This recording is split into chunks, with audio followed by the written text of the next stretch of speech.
pernah mengalaminya, boleh cerita. Okey. Yang ni sakit yang saya cakap tu. Sakitnya dia macam tu lah. Dia macam nak berjalan pun susah dah. Dari belakang ke depan. Okey. Bentuk yang orang yang pertama, perkandungan yang pertama kan. Jadi diorang tak tahu lagi kan. Tapi ialah Allah tu maha adil kan, maha tahu. You sendiri akan ada rasa orangnya, tahu beza. Sendiri akan rasa nak ke hospital lah ni, kan. Datang je hospital, kalau rasa takut tak apa, datang je biar doktor check. Kadang-kadang false alarm. Okey, false alarm ni maknanya pergi jumpa doktor je, tengok tak buka lagi. Tak apalah, baliklah dulu. Tunggu datang balik. Jadi false alarm ni ramailah untuk anak pertama ni, jangan segan, jangan malu. Kalau you rasa lain je, datang je. False alarm lah kan. Datang je hospital. Pernah tengok cerita Fathers of the Bride. Kalau you tengok cerita tu, itu faham lah berapa kali lah orang tu pergi hospital. Okay, now kita nak pergi kepada yang kita dah diagnose. Dia dah datang hospital. Okay, dah datang hospital, doktor sakit sangat ni kan. Jadi doktor pun check. Doktor check, oh ni dah peringkat pertama lah, nak pergi masuk hospital lah, dah boleh masuk labor room. Okey, apa yang berlaku masa ni? Masa ni contraction tu jadi kuat. You nak jalan pun doktor tengok pun dah tahu, ni nak beranak ni kan. Tak check lagi pun dah tahu dah. Contraction ni jangan kuat, lebih intens, makin terbuka yang bawah tadi tu. Baby lagi masuk ke bawah lagi. Ini kita panggil active phase yang aktif, establish. Dah tak boleh balik rumah dah. Dia kena masuk labor room. Okay.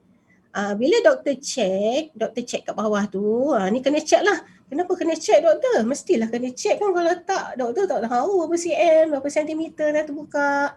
Yang itulah untuk anak yang pertama, rasa macam takut lah bila doktor nak masuk jari kat bawah tu kan. Doktor tak masuk tangan tau, doktor masuk jari je, 2 jari je. Okay, jadi jangan takut. Kita akan cuba sedaya upaya supaya berlembut-lembut kat bawah tu ya. Jadi fasa aktifnya bermula daripada 3 cm. Okey, dan berakhir pada 10 cm. Okey, 10 cm tu yang kita panggil fully. Fully tu maknanya dah penuh lah, dah 10 cm dah. Jadi macam mana daripada 3 cm nak ke 10 cm? Okey. Ini bukan tempoh sikit-sikit ni. Ini tempoh lama, okey. Kadang-kadang boleh, kalau anak pertama tu dia 1 cm 1 jam. 1 jam baru 1 cm gerak. Jadi 3 cm jadi 4 cm sejam. Jadi nak jadikan 10 tu mau 7-8 jam dah baru dah penuh. Yang ni kalau you all dah dengar last week punya talk pasal macam mana cara untuk mengurangkan kesakitan. Jadi you layarilah fasa ni dengan sabar ya. Dengan kalau tak tahan tu ambil je lah ubatan sakit. Jadi kita nak tenang waktu ni. Waktu ni sebenarnya kan waktu yang sangat kita kata kita boleh hilang perasaan lah, kata dah sakit sangat tu kan. Kita dah ingat lah, tak ingat apa dah, ingat sakit tu aja. Okey. Okey, saya nak cerita pasal fasa ni Kita ni segala teorinya doktor akan buat macam ni, graf macam ni. Patogram ni maknanya graf orang yang nak bersalin tu lah. Okay, kita ada alert phase, action phase. Ni mana yang doktor kata slownya kan, tak gerak-gerak kan. 3 cm je, 3 sampai 6, lepas 6 stop, 6 cm je. Jadi doktor ada kita punya alert dengan action line kita. Jadi itu yang kita kena every macam 3 cm tu kena check 4 hours later, kena check lagi 4 jam lagi, check lagi. Lepas tu bila dah 6 cm kena check 2 jam sekali pula. Jadi kadang-kadang itu kata kenapalah doktor dengan bidan ni asyik check je kan. Sebenarnya inilah sebabnya kita nak tengok progress of labour, di mana-mana yang kita perlu campur tangan ataupun kita tengok progressnya cantik je, kita biarkan je, biar dia progress naturally. Okay. Alright. Jadi itulah cerita untuk anak yang pertama, biasanya dia lambat sikit lah, daripada 3 ke 10 cm tu agak slow. Tapi kalau untuk anak yang seterusnya, anak kedua, ketiga, keempat, kelima kan, selalunya cepat sikit lah. Jadi 1 cm, dia 1 jam tu mungkin setengah jam 1 cm. Kadang-kadang pecah air pukul 12 sebelum asar dah beranak. Itu anak yang kedua, ketiga, keempat. Dia cepat sikit pada yang nombor 1. Nombor 1 ni memang kata mencabar lah ya. Kena sabar, insya-Allah orang lain boleh, kita boleh. Itu semangat yang kena ada. Orang lain boleh, kita boleh. Alright. Doa pada Allah. Kita ada doa, macam-macam doa untuk memudahkan bersalin. Okey, jadi selalunya apa yang ada pada labor room kita, okey? Kita kat sini, ialah kita ni hospital mesra ibadah kan. Jadi kita ada ayat-ayat suci Al-Quran, kita mainkan jadi peranan partner ataupun siapa-siapa yang menemani masa bersalin tu, kita mudahkan lagi, akan bacakan ayat Quran, bagi doa-doa, selawat, lepas tu bagi kata-kata semangat ya. Jadi kita boleh mengurangkan sikit, insya-Allah akan mengurangkan sikit kita punya kesakitan tu. Alright. Jadi masa kita dalam bilik salin tu, kita berjam-jam duduk kat dalam tu kan. Tak boleh pergi toilet, kita pasang getah CBD lah. Jadi tak payah pergi toilet. Okay. Tapi kalau awal-awal lagi macam baru 3 cm kan sakit pun sikit-sikit. Biasanya kita tak masuk dulu, kita biarkan you jalan-jalan dulu kat luar tu. Kan bila dah sampai tahap yang rasa-rasa agak boleh masuk, kita barulah masuk labor room. Sebab dah masuk labor room tu dah tak boleh keluar dah. Pusing-pusing kat dalam labor room je. Lalunya baring je lah. Bila kita suruh you baring, maksudnya you boleh tukar-tukar position. Jadi kalau tak lenguh, selalunya kita suruh tukar ke mengiring lah, mengiring kiri, mengiring kanan, naikkan sikit katil tu, turunkan sikit ke bawah, macam-macam position lah kita tukar. Ni apa ni?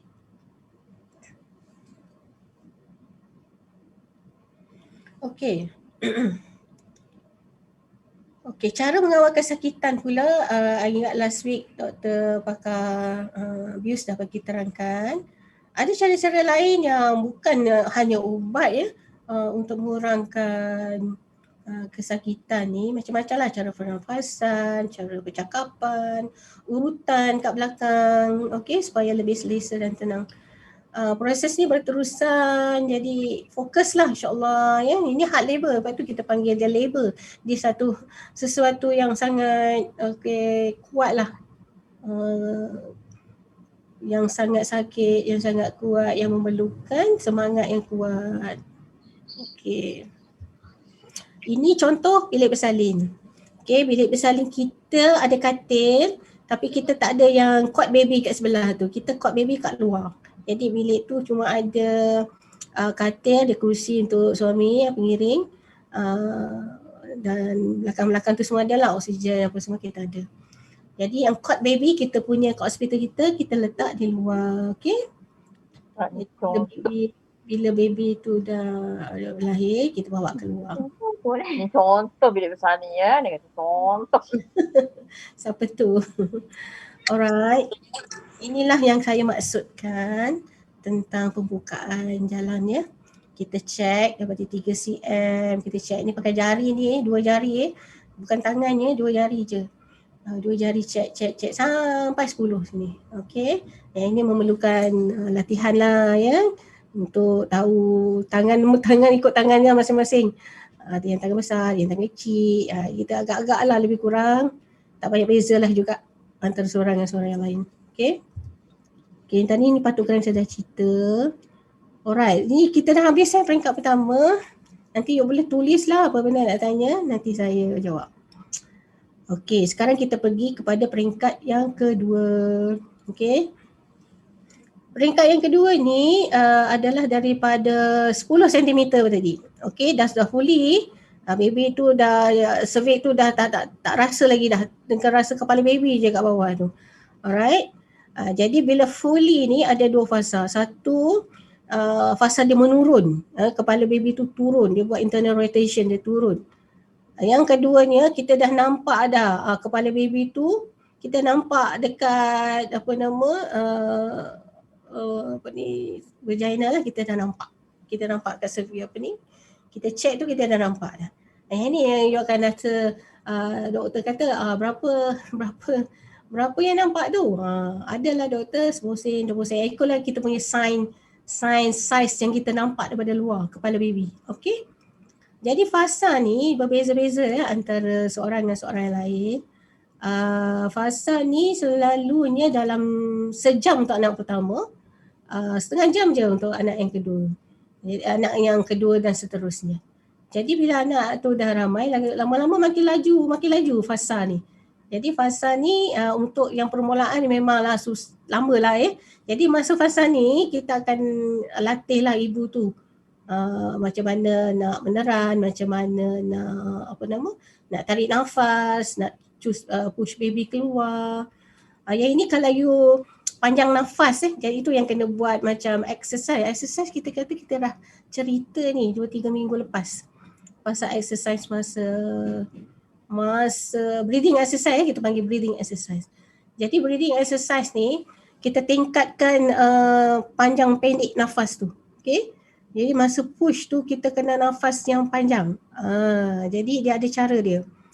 Kita boleh ajar masa tu juga ataupun kalau you rajin you pergi balik, kita ada simpan ke video yang dulu-dulu pasal exercise? Ada, nanti you pergi balik ke video yang lama dan tengok macam mana pengajaran untuk breathing exercise. Alright.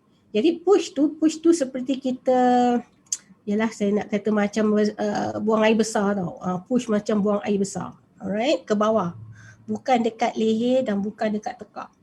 Okey, nanti kita akan ajar biasanya insya-Allah lah benda ni benda yang natural. Biasanya pandai lah 15 minit je dah pandai dah. Okey. InsyaAllah boleh. Yang ini ialah kudrat dan kita punya kudrat kita untuk push ni. Sebenarnya lebih kepada bantuan daripada Allah SWT lah. Kita akan dapat kekuatan luar biasa insya-Allah untuk memastikan kita berjaya mengeluarkan baby tu. Iaitu masa tu kita kena tenang, ikut je arahan. Ikut arahan dan nasihat daripada bidan yang ada kat situ InsyaAllah masih boleh lagi melalui proses ni. Okey.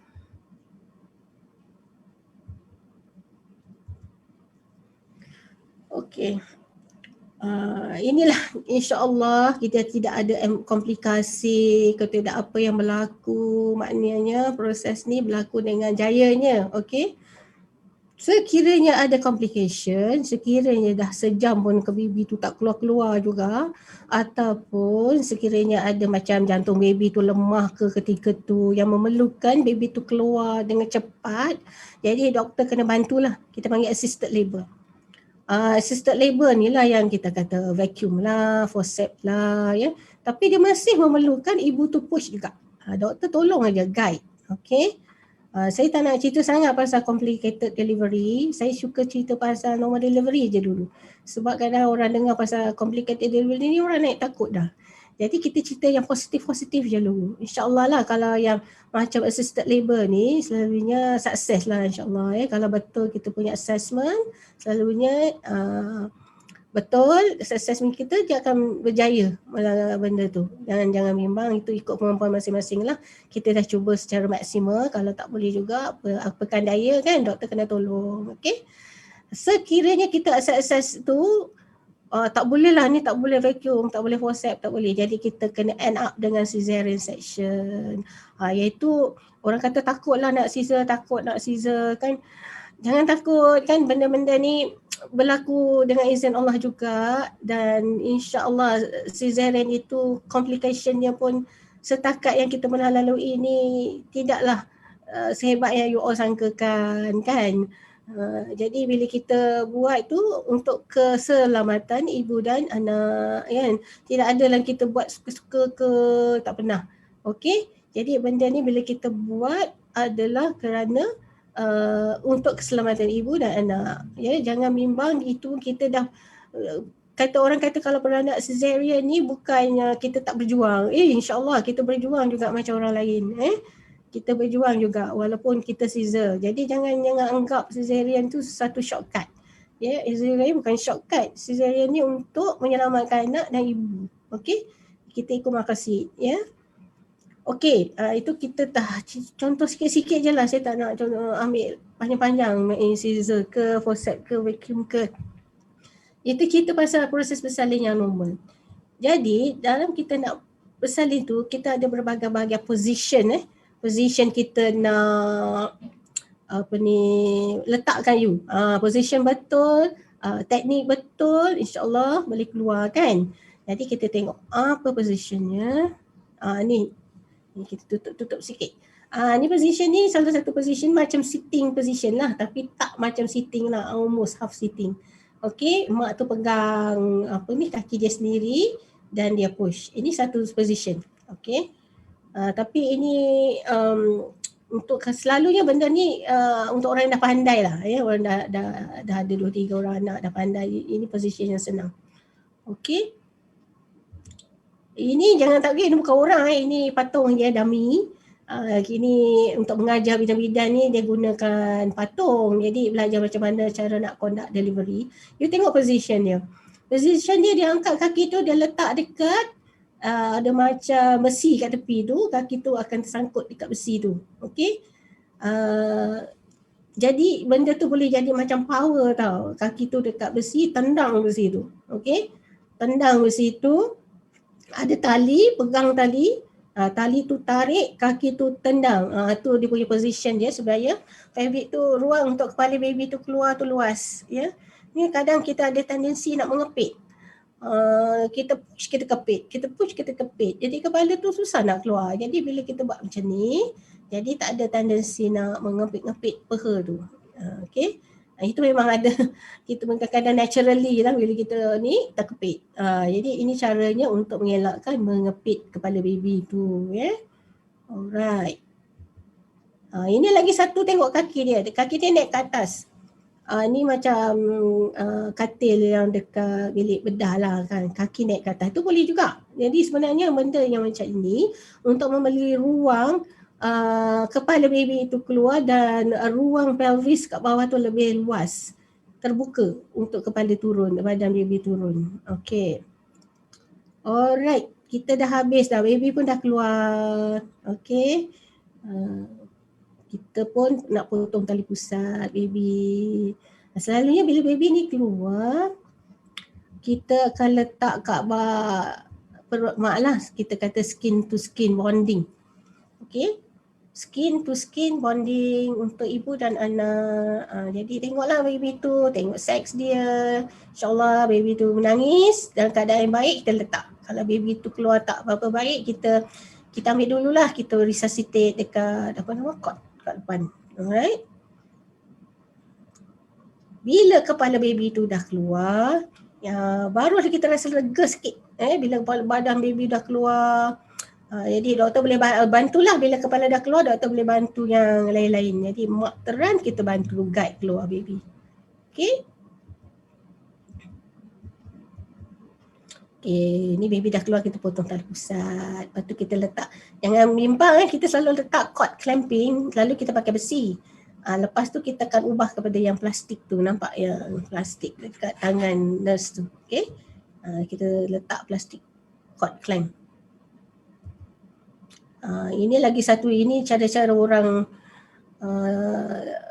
Mak Saleh lah, dia orang ni macam-macam nak cara-cara untuk meneran. Kadang dia meneran macam ni pun ada. Dengan cara menungging. Menungging dia kata. Meneran, menungging. Selalunya kalau meneran mengiring, dia lagi cepat baby turun. Jadi kalau kita kata mak tu tak tahan sangat nak push-push, dia jalan tak buka habis lagi, kita suruh mengiring. Jadi mengiring tu dia lebih terkawal, kontrol. Okay. Okay. So kita dah habis peringkat baby keluar. So bila baby dah keluar, kita habis lagi ya. Uri ada lagi tu. Itu peringkat yang ketiga. Pengeluaran uri kita panggil peringkat yang ketiga. Okay.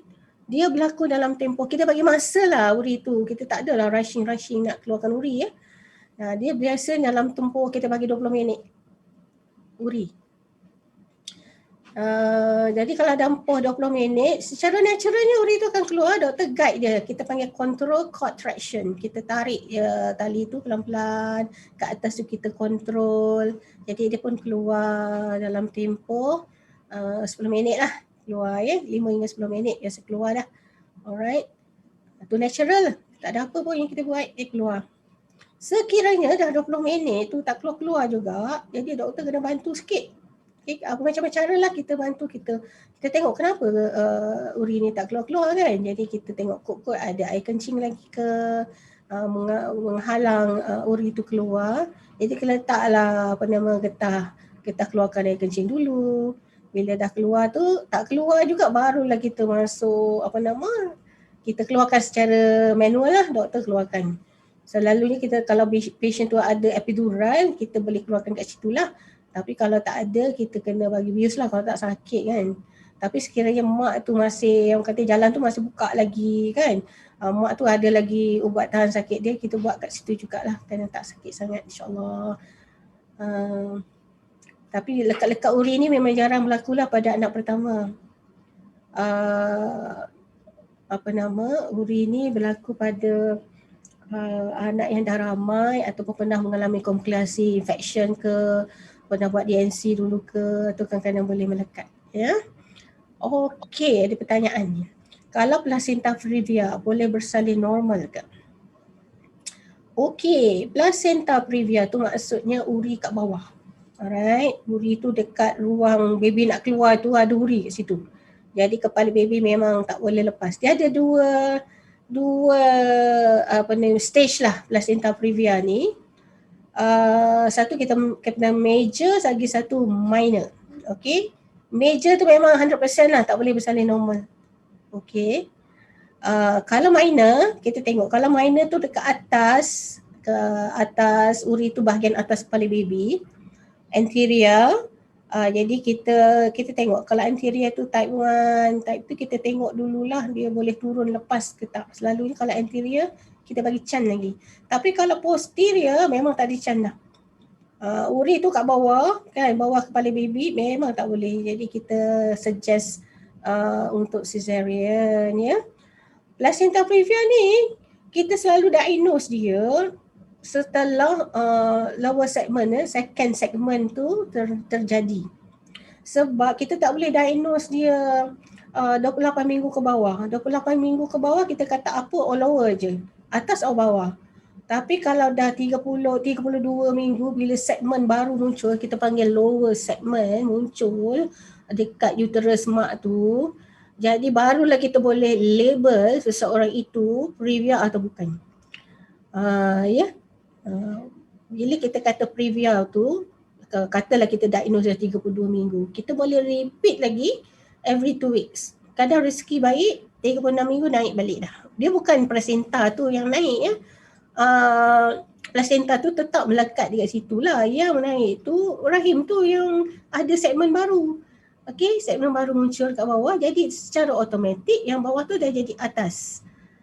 Itu sebabnya kalau minor anterior kita boleh bagi can lagi, tapi kalau posterior minor pun kita tengoklah, biasanya kita akan suggest operation, especially bila kita assess selalunya kalau uri kat bawah ni presentationnya biasanya sama ada kepala ada kat bawah tapi tak masuk-masuk, atau benda lain kat bawah bukan kepala, contohnya macam punggung ke, dia bukannya normal presentation. Itu kebiasaannya placenta previa. Kalau kepala dia tak akan masuk. Dia bila tak masuk kita kata ni memang tak masuk, ni ada benda lah kat bawah ni tak boleh bagi masuk. Secara kalau doktor assess begitu masa 38 minggu, 37, 38 tu kan, assess memang itu ikut assessment ketika itu. Okey. Biasanya kalau placenta previa major memang tak boleh bersalin normal. Saya harap saya dapat menjawab soalan tu. Okey. Setelah baby keluar ya, setelah baby keluar, nanti selalu kat sini kan kita active management of stage labor. Apakah maksudnya active management tu? Active management tu kita akan bagi ubat suntikan Symptometrin atau Sintosinon. Kita nak kecutkan rahim tu. Kalau rahim tu tak kecut ketika itu yang timbul complication seperti perdarahan. Jadi sebelum benda itu berlaku, kita akan bagi injection. Nanti you akan dengar nurse cakap, saya nak bagi injection kecut rahim ya. Itu you akan dengar. Kita akan bagi tahu dulu sebelum kita inject. Okey? Nanti you akan rasa macam rengat tu. Macam, yalah rahim tu pada besar jadi kecil kan. You akan rasa macam sakit lain macam pula. Sakit lagi lah doktor, macam nak beranak lagi. Tapi sebenarnya bukan yang itu rahim tu macam nak mengecut. Ya. Sebab itu lepas bersalin dan lepas keluar uri, biasanya apa yang kita buat, sebab sakit tu akan ada, lepas makan ke apa ke, kita akan bagi ubat tahan sakit. Kadang bergantung jugalah, 2-3 hari juga ambil ubat tahan sakit. Okey. Tu saya dah cakap lepas je baby keluar, ibu digalakkan untuk sentuh baby. Lepas tu ayah lah, lepas tu azan, qomat kan. Kita kat sini support breastfeeding. Jadi kita support breastfeeding. Siapa yang betul-betul motivated untuk breastfeeding lagi kita galakkan. Dan kita akan ajar jugalah rutin penjagaan perineum lepas bersalin. Okey. Itulah kita dah habis first stage, second stage and third stage. InsyaAllah ya, apa pun yang kita lakukan, sama ada kita bersalin normal ke atau bersalin cesarean ke atau bersalin dengan bantuan forceps atau vacuum ke, ini adalah pencapaian tinggi kita lah sebagai seorang wanita, sebab ini adalah satu perjuangan jihad. Dan bayi itu ialah kebanggaan dan merapat kasih lah sayang ibu bapa. Okey, ni uri sampai contoh kita cek uri. Kita cek uri itu normal ke tak, ada kita cek cukup ke tidak. Okey. Kita cek lengkap ke tidak. Biasa ni lah kita buat selalu bidan yang tolong, dia akan basuhkan semua. Masuk ke dalam plastik. Dah siap basuh lah semua. Nanti bagi dekat keluarga tu lah, siapa yang nak bawa balik untuk ditanam. Okey, secara summary sebelum ni tak ada soalan lagi Okey, secara summary-nya ataupun kita kata penutupnya, kita ada stage 1, ada stage 2, ada stage 3 kan. So stage 1 ni daripada 3 cm nak jadi 10 cm, nampak ini tebal kan. Pangkal rahim ni tebal, dia akan jadi nipis macam ni. Nipis macam kertas A4. Okey, bila dah nipis macam ni barulah kepala baby boleh keluar. Dan faraj ni nampak vagina ni. Vagina ni kecil kan semula. Dia tengok masa baby nak keluar. Dia memberi. Ini kuasa Allah Subhanahu Wa Taala ya. Dia memberi mengikutlah saiz kepala baby yang nak keluar tu. Itulah kadang-kadang kita tak boleh sangka kepala baby 35 cm boleh lepas kat sini ya. 35 cm circumference boleh lepas. Itu kuasa Allah Subhanahu Wa Taala. Tengok, bila dia baby ni dah keluar balik, dia akan kecil balik macam ni. Nampak? Secara automatik, pada besar ni jadi kecil balik. Just cukup untuk uri keluar dia lepas tu. Okey, inilah stage pertama daripada 3 cm sampai 10 cm. Stage kedua daripada baby duduk kat sini sampai baby keluar. Dan stage ketiga ada pengeluaran uri. Okey. Ini secara apa yang berlaku kepada kepala baby tu. Mula-mula dia masuk menyengit, dekat dalam dia buat internal rotation. Okay, internal rotation. Lepas tu bila dah keluar dia buat external rotation, baru kita tahu mana bahu dia, kita nak bantu keluar. Okay, ni uri. Okay, ni secara summary-nya insyaAllah. Terus kita pun timbang baby tu, Masya Allah. Okay, dapatlah baby yang comel seperti ini. Ya, happy mami. Okay, ada soalan? Ada.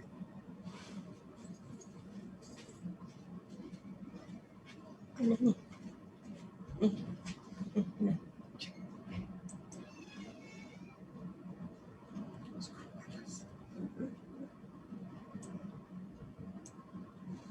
Okay, test.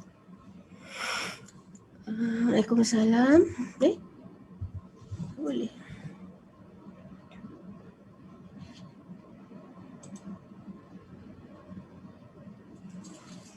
Ada dah jawab.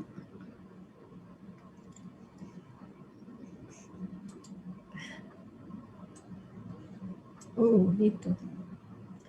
Ini dah ada soalan ni daripada Puan Nurul.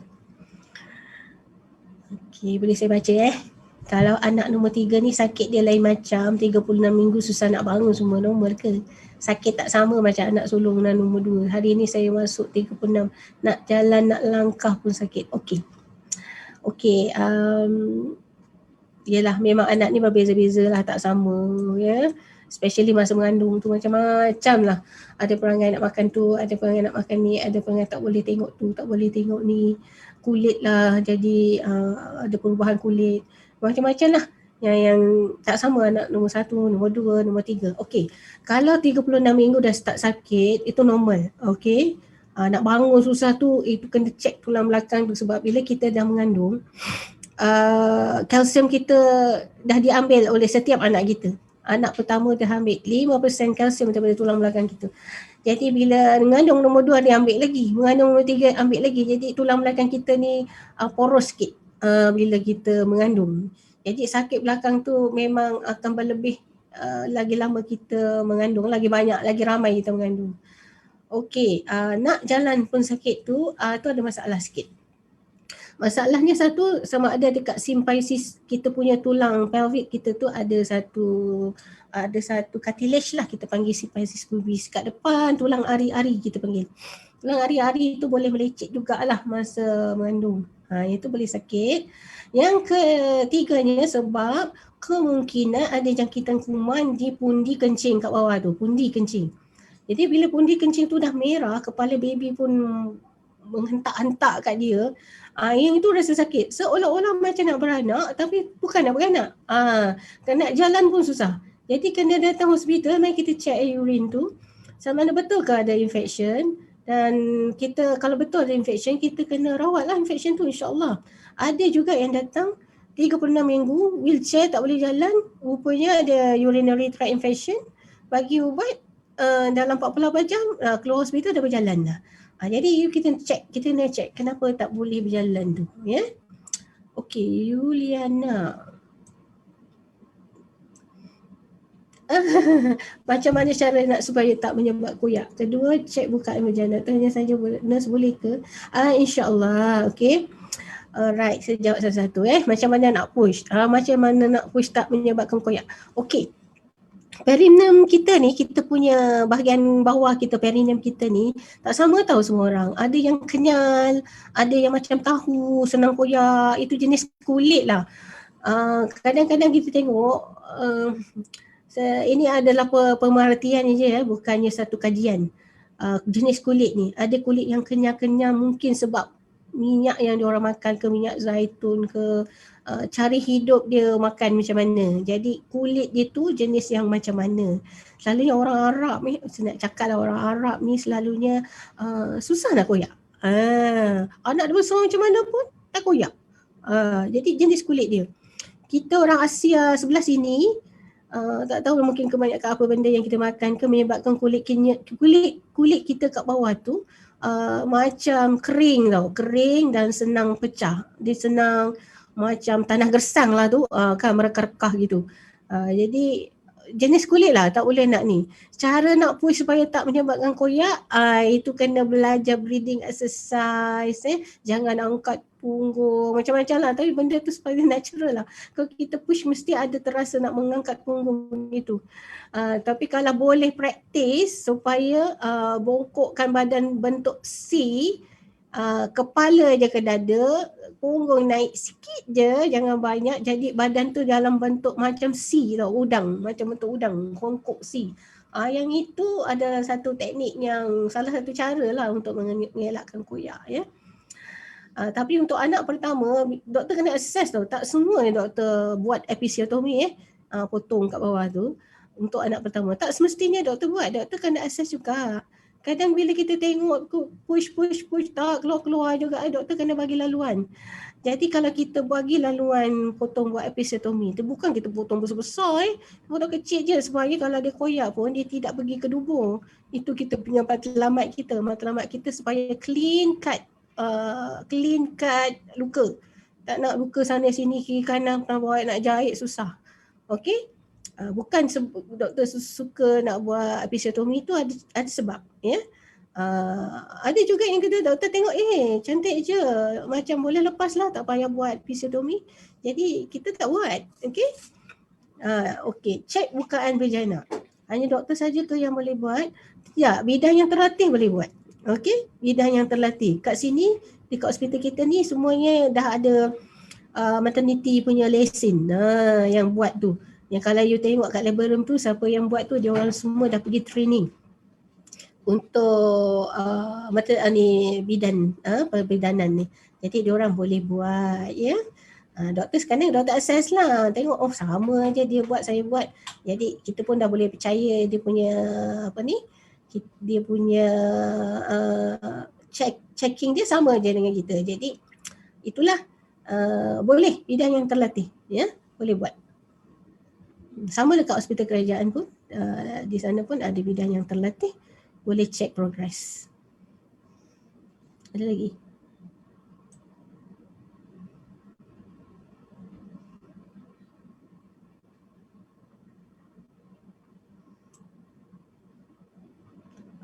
Ni ada satu soalan. Normal ke dalam active phase tiba-tiba contraction hilang sekejap, rasa mengantuk sangat, dalam 1 jam macam tu hilang contraction, lepas tu contraction datang balik dan tak dan lepas bersalin tapi fikir, salah ke yang berlaku sebab nurse marah bila tengah-tengah contraction tidur. Okey, katanya takut bacaan contraction tengah CTG machine tak cantik. Okey, cerita ni macam ni selalunya masa kita bersalin tu, kerana kita bagi ubat kurang sakit painkiller. Salah satu painkiller tu namanya petidin. Jadi petidin ni ada kesan sampingannya. Kesan sampingannya ibu tu ngantuk. Bila ibu tu ngantuk, dia tidur, tiba-tiba dia relax, contraction tu bukan hilang tau, contraction tu kurang. Jadi dia kurang sikit lah sebab masa-masa semua dah relax sekejap. Okey, lepas tu bila kesan ubat tu dah menghilang, itu yang datang contraction balik tu. Tapi mengantuk je tak hilang. Tapi yang nurse ni bukan dia marah you tau, dia cuma nak bangunkan supaya you jangan tidur. Jadi itulah kadang-kadang kita suruh suami yang meneman tu kan basuh muka dengan air, sebab itu sampingan ubat tu. Ubat tahan sakit tu. Tapi kalau ambil epidural biasanya tak adalah mengantuk. Biasa yang ambil yang mengantuk ni yang jenis petidin tu, yang injection kat punggung tu. Tapi insyaAllah lah selama ni tak ada complication sangat lah. Kalau setakat mengantuk tu kita boleh lagi lah tolong bangun-bangunkan. Jadi sebenarnya bukan nurse marah you tu, nak bagi you semangat bangun tu. Okey. Soalan daripada Facebook. Okey. Daripada Siti Nurjana, kalau saya first caesar boleh tak next pregnancy saya cuba normal? Yang ini kalau first cesarean tu kita kena tahu apa sebab caesar tu. Caesar tu jenis yang caesar yang berulang atau tidak? Apakah jenis caesar yang berulang? Caesar yang berulang ni contohnya lah macam tulang belakang dia atau tulang punggungnya something abnormal, sengit ke, dulu pernah kena accident ke, tiba dia punya punggung tu sengit sikit. Jadi dia punya anatomi tu dah berubah, jadi kepala baby tu tak boleh nak lepas. Yang tu satu, memang itu jenis yang tak boleh berani bersalin normal. Yang lagi satu macam abnormal uterus. Uterus tu macam unicornuate ke kan, macam abnormal dari segi uterus lah, bicornuate uterus. Jadi bila keadaan tu berlaku, bila tiap kali dia mengandung presentation dia tak betul, bukan kepala kat bawah. Itu benda yang orang kata tak boleh kita tolak lah. Lagi satu, tulang punggung tu memang kecil, jenis kecil. Lepas tu kahwin dengan orang genetik besar ke jadi anak tu tak sama saiz dengan punggung mak dia. Kalau begitu memang kita tak bagi try lah kan. Tapi selalunya kita kalau anak yang pertama Caesar, anak kedua doktor kena assess betul-betul. Sebab cara yang kedua lah kita kalau boleh kita nak cubakan normal. Sebab bila dah kedua kali Caesar, dia dah tak boleh beranak normal lagi dah lepas tu. Okay. Jadi selalunya doktor akan assess balik, tengok boleh ke tak. Ya? Tak semestinya first Caesar, second Caesar. Tu saya cakap. Tak semestinya. Okey. Ni ada soalan lagi. Saya GBS positif. Nak tanya berapa persen baby akan kena jangkitan walaupun dah on antibiotik semasa bersalin. Okey. Yang ini depends tau. Saya tak boleh cakap lah berapa persen sebab kajian pun menunjukkan dalam boleh tahan lah dekat dalam 30% walaupun dah on antibiotik kan. Tapi dia tidak, GBS positif ni bukannya sebab untuk season. Sebab kalau dah pecah air masa you, katalah you dah tiba-tiba you pecah air, you GBS positif, cukup bulan pecah air dulu, sakit kulian. Bila you dah pecah air, dia dah ada breach of macam kalau ada dinding tu dah runtuh lah dinding tu. Jadi infection tu dah sampai ke baby. You Caesar ke, you normal ke, sama aja you punya chance nak dapat infection. Tapi memang kita dengan adanya antibiotik yang kita bagi masa bersalin tu, risiko jangkitan kepada baby tu sangat-sangat kurang. Jadi tak semua yang GBS positif anak pun kena, tak semua sama. Jadi doktor walaupun apa yang berlaku, kita tetap akan monitor baby tu. Doktor baby akan jadi lebih vigilant lah, just make sure baby tu tak ada apa-apa ya. Ini untuk yang GBS positif. Okey, urutan perineum.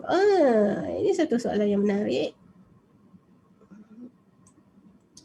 Okey, urutan perineum ni bukannya masa beranak tu kita urut Urutan ni dah masa start semester yang ketiga tu dah start lah letak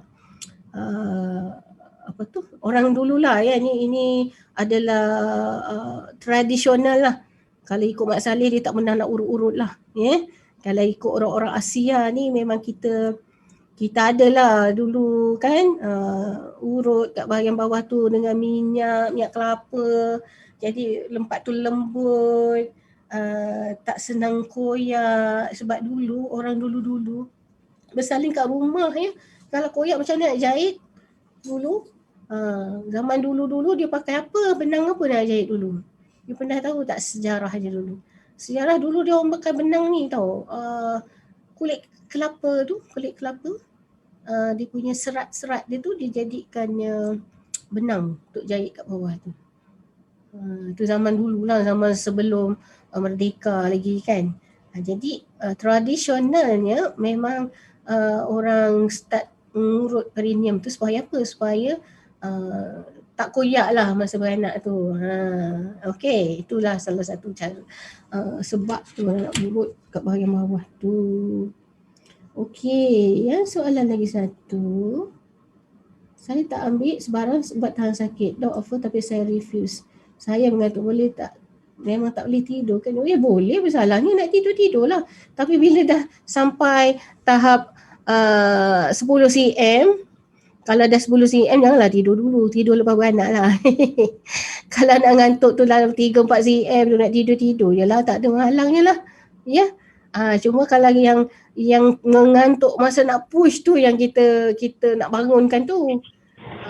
Okey. Kalau dah fully nak tidur ngantuk, itu yang kita kata janganlah tidur dulu, biarlah baby keluar dulu baru nak tidur. Okey. Itulah sebabnya. Kalau baru 3-4 cm, 5 cm nak tidurlah, tak masalah. Sakit tak kalau nak pusing baby tu? Okey, 31 minggu cukup Dr. Songsang. Hari ni baru masuk 36 minggu.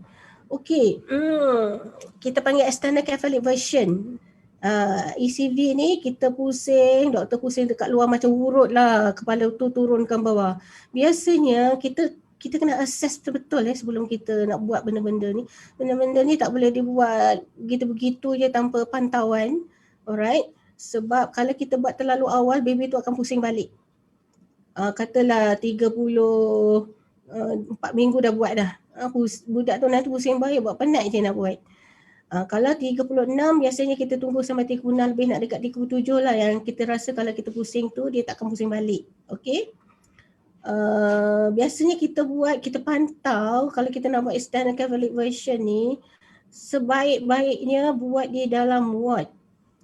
Ya, buat dalam ward, doktor assess dulu, tak ada tali pusat kat situ, urinya betul, tali pusat tak pendek.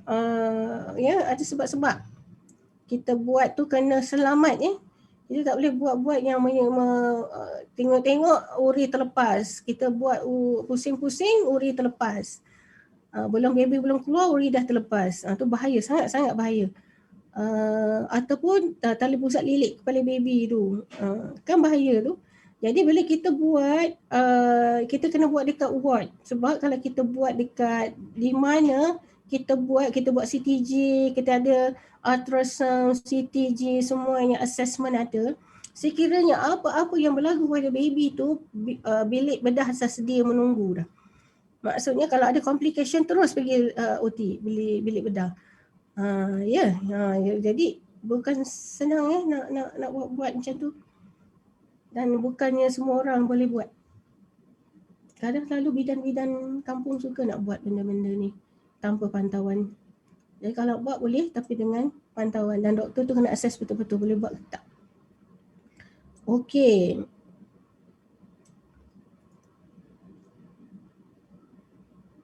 You tidur masa active phase, tak ada apalah, boleh je nak tidur. Kalau belum lagi fully, belum pushing, baby tu okey, nak tidur lah, tak ada masalah. Jadi kalau yang masa tengah nak pushing 10 cm, 9 10 cm tu yang kita tak galakkan tidur. Kan sebelum tu nak tidur okey je, tak ada masalah ya. Boleh start main gym ball, apa tu? Oh, macam kat fisio, yang tu you kena tahu orang fisio. Perineum guard ni doktor yang guard. Ahlia Rahim. Perineum guard ni doktor yang guard masa kepala baby tu nak keluar, kena guard supaya jangan koyak ke sana sini. Ya. Bila baby tu keluar, doktor guard. Kalau terror, rezeki ada, tengok tak koyak pun. Itu maksudnya perineum guard. Doktor yang buat ya, bukannya ada benda alat untuk guard tu. Minyak zaitun, minyak kelapa dara. Okey. Ini kan isometologi ya.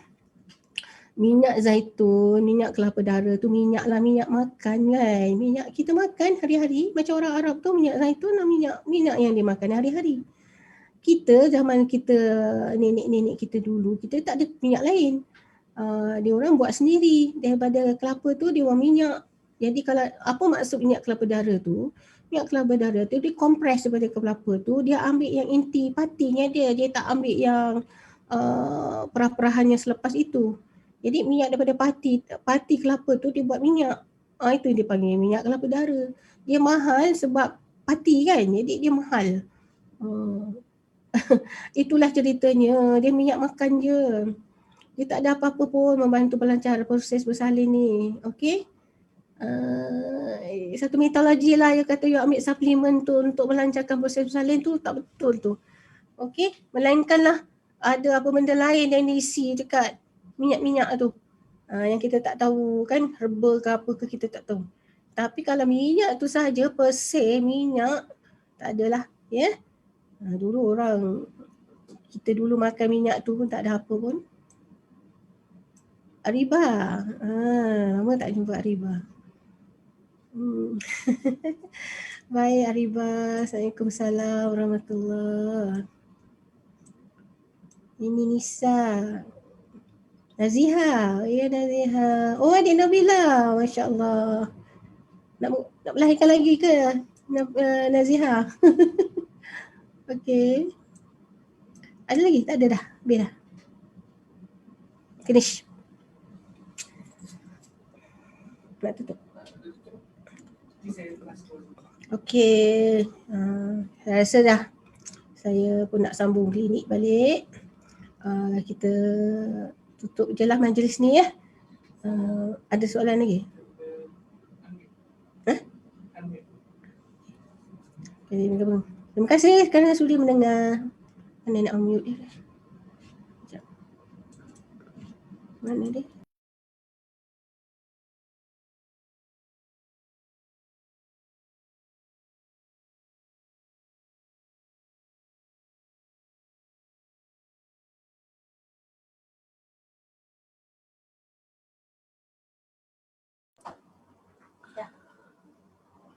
Okey, terima kasih atas penerangan doktor sebentar tadi.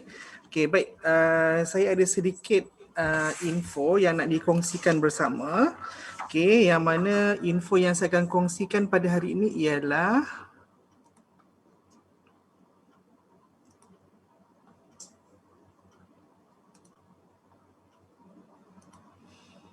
okey, untuk next class ialah pada 20 hari bulan, yang mana untuk 13 hari bulan tu kita tidak ada bersiaran secara mana kerana itu adalah public holiday untuk Chinese New Year. So kita lompat pada 20 hari bulan itu, Puan Suzat Shima sudah akan bagi explanation tentang kaedah penyusuan susu ibu.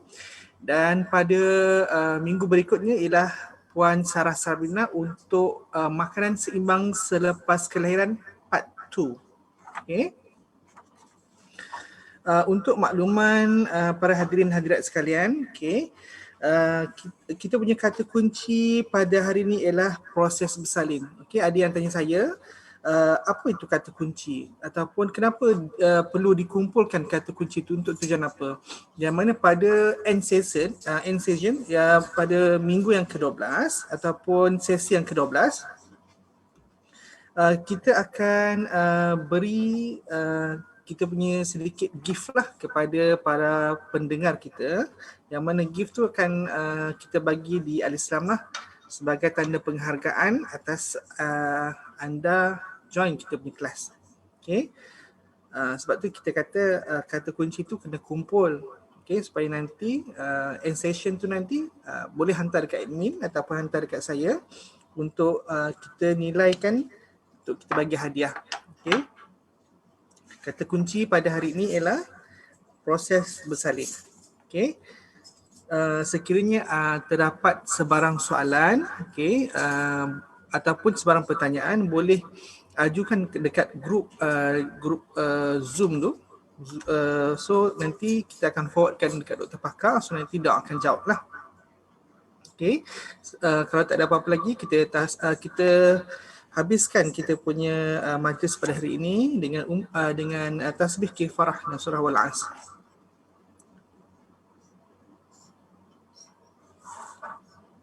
Assalamualaikum wabillahi taufiq wal hidayah. Assalamualaikum warahmatullahi wabarakatuh. Terima kasih semua.